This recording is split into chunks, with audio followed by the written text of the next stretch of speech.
Current బిల్లును 90% వరకు తగ్గించుకోండి. Number 1 roof top solar company Freyr energy. Hi hello నమస్తే welcome back to Suman TV. ప్రస్తుతం స్టూడియోలో ఉన్నారు family counsellor, motivational speaker and public speaker Rajani Rama garu. నమస్తే మ్యామ్. నమస్తే నవీన. మ్యామ్, వైఫ్ అండ్ హస్బెండ్కి అనుమానాలు, అపార్థాలు ఈ రెండు ఎంత మంచిగా ఉన్నా, ఎంత ప్రేమించినా ఈ రెండు అంశాలు మాత్రం ఖచ్చితంగా ఉంటాయి. అది అనుమానమో తెలీదు, ప్రేమో తెలీదు. భార్యకి భర్త మీద కానీ, భర్తకి భార్య మీద కానీ. ఇంకోటి ఏంటి అపార్థం, ప్రతిదానికి అపార్థం చేసుకోవడము, భర్త భార్యని కానీ, భార్య భర్తను కూడా. మనం ఏంటి ఏదైనా కూడా మనం బ్యాలెన్స్ కానీ అంతా మనము భార్య కరెక్ట్, భర్తదే తప్పు అనడానికి లేదు. అటువంటి భార్యలు ఉన్నారు, భర్తలు కూడా ఉన్నారు. అలాగే అసలు ఈ అనుమానాలు, అపార్థాల వల్ల నష్టాలు అనేవి ఎలా ఉంటాయి అంటారు మేడం? అనుమానం కంటే ఎక్కువ అపార్థాలు, మిస్అండర్స్టాండింగ్స్. ఇప్పుడు అభిప్రాయ భేదాలు ఉన్నా అంత నష్టం ఉండదు. ఈ అపార్థాలు, మిస్అండర్స్టాండింగ్స్ ఉన్నాయి కదా, ఇది మహా డేంజర్. అనుమానం కన్నా ఇది డేంజర్. అనుమానం అనేది ఎప్పుడో ఒకసారి కలుగుతుంది అనుకోండి, అది పక్కన పెడదాము. ఒకవేళ కలిగితే ఈ అపార్థాలు అనేవి నిత్యం కలుగుతుంటే ఇంట్లో ప్రతిదానికి అపార్థాలు. ఏదన్నా సరే ముఖం మార్చుకోవడము, ఏదన్నా సరే ఒకటంటే ఒకటి అర్థం తీసుకోవటము. ఇది ఒక భార్యాభర్తలే కాదు, ఏ ఇద్దరి మధ్యనైనా జరగచ్చు. ఇప్పుడు మన ఇద్దరి మధ్యన కూడా నేను ఒకటి అడిగితే మీరు ఒకటి అనుకోవచ్చు, మీరు ఒకటంటే నాకు ఒకటి అర్థం కావచ్చు, నాకు లోపల కోపం రావచ్చు. రేపటి నుంచి మీరు ఒకటి అడిగితే నేను సరిగ్గా జవాబు చెప్పకపోవచ్చు, మీరు ఏంటో ఇలా జరిగింది అనుకోవచ్చు, మీకు తెలియకపోవచ్చు అది. కానీ ఆ ఎఫెక్ట్ అనేది నా మీద పడుతుంది. అంటే ఆ ఆలోచన అనేది నాది తప్పు, నేను కరెక్ట్గా దాన్ని రిసీవ్ చేసుకోలేకపోవటం అనేది నా ఫాల్ట్. అది ఆ ఫాల్ట్ని సరి చేసుకోవాలి. నేనైతే సరి చేసుకోమని చెప్పను, అనుభవించండి అంట.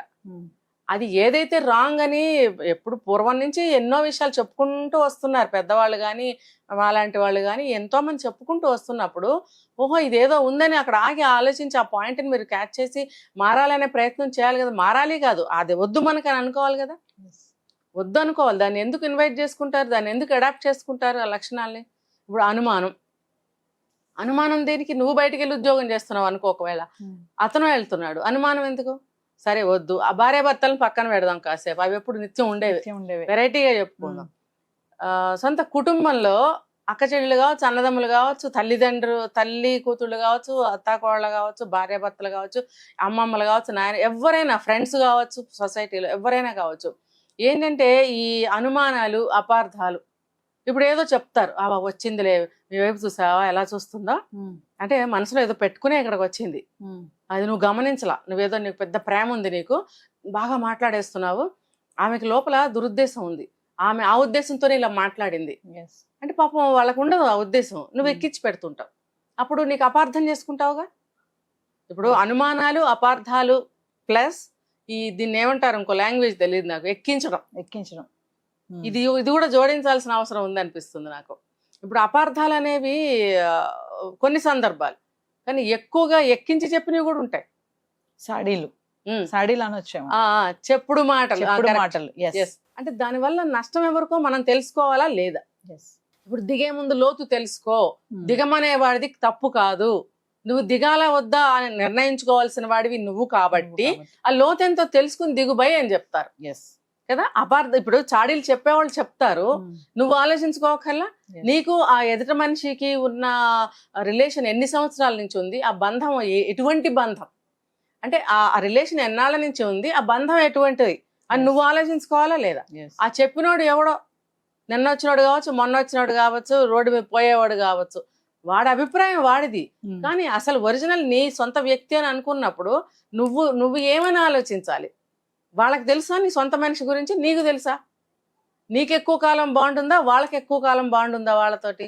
సరే, ప్రతి యాంగిల్లోనూ వాళ్ళకి ఎక్కువ తెలుసా, నీకు ఎక్కువ తెలుసా? అలాంటప్పుడు నువ్వు వేరే వాళ్ళ మాట వినడం ఏంటి?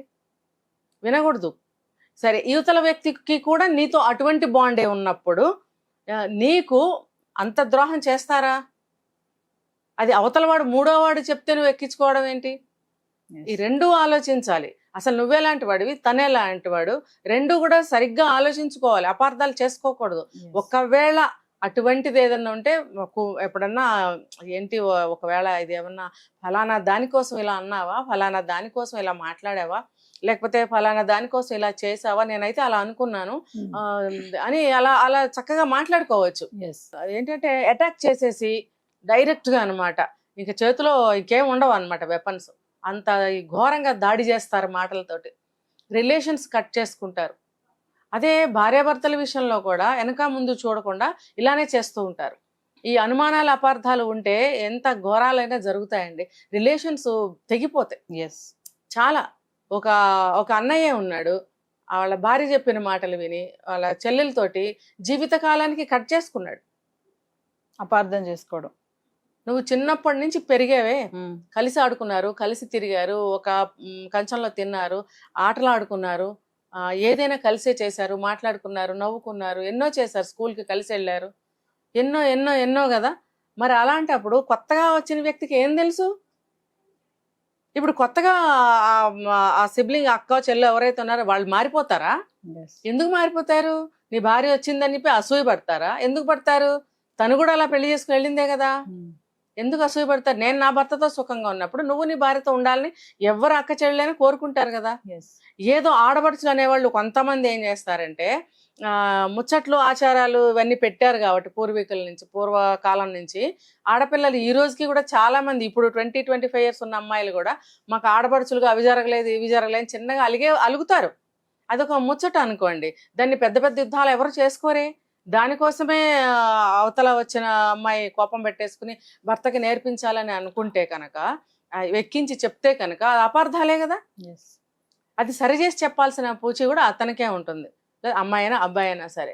తర్వాత భార్యాభర్తల మధ్యన ఇంకా అపార్థాలు అంటే చాలా వస్తాయి. ప్రతి దానికి ఇంట్లో భర్త బయటకు వెళ్తూ అనుమానపడము, అన్నదానికి అయిన దానికి కాని దానికి అపార్థాలు తీసుకోవడము, అంటే పెడర్థాలు అంటారు. పెడర్థాలు వేరే అర్థంలో. పెడర్థాలు తీసుకుంటే నష్టం ఎవరికి, ఎవరు సరి చేయాలి, ఎందుకు సరి చేయాలని నేను అడుగుతున్నాను. నీకు తెలీదా?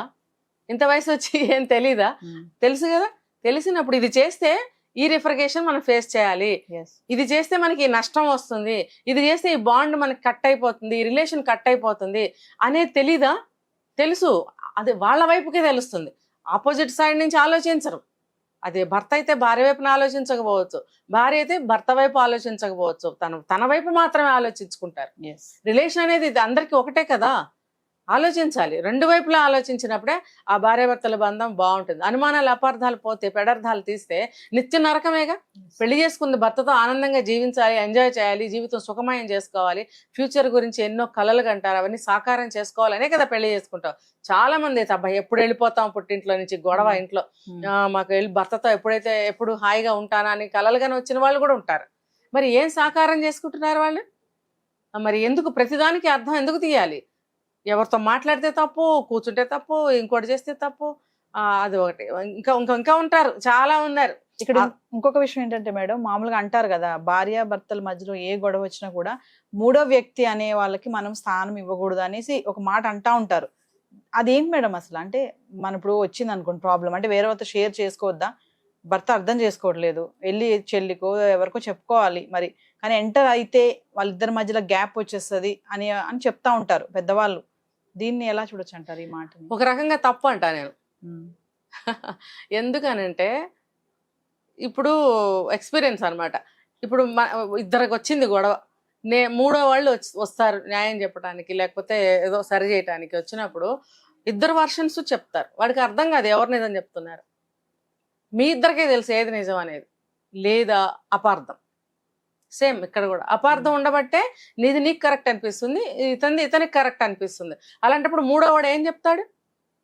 చెప్పలేడు. కానీ కొన్ని సందర్భాల్లో థర్డ్ పార్టీ అవసరం ఉంటుంది. ఎప్పుడు అని అంటే సిల్లి విషయాలకి గొడవలు పడి అర్థం పర్థం లేకుండా, విలువలు తెలియకుండా విడిపోవాలనుకున్నప్పుడు మాత్రం కౌన్సిలర్స్ కానీ పెద్ద మనుషులు కానీ థర్డ్ పార్టీ అవసరం ఎంతైనా అవసరమే, ఉండాల్సింది థర్డ్ పార్టీ. అది వేరే సందర్భాల్లో. ఇలా చిన్న చిన్న వాటికి ప్రతిదానికి మూడో వ్యక్తికి చెప్పుకుంటే భార్యాభర్తల బాండ్ అనేది చాలా వీక్ అయిపోతుంది. ఆ రిలేషనేకే అది బాగుండదు. మనం చులకనైపోతాం కదా, మనం చెప్పుకోకూడదు అలా. కొంతమంది చిన్నదానికి ఆందానికి కూడా మీరు అన్నట్టు మేడం, సిల్లి విషయాలు కూడా పోయి అత్తగారి అదే ఇప్పుడు అమ్మకి చెప్పడము, అక్కకి చెప్పడము, మా ఆవిడిలాగా చుట్టుపక్కల వాళ్ళు కూడా చెప్పేస్తారు, నలుగురిలో కూడా మాట్లాడేస్తారు, మా ఆవిడిలాగా మా ఆయన ఇట్లా అని చెప్పేసి.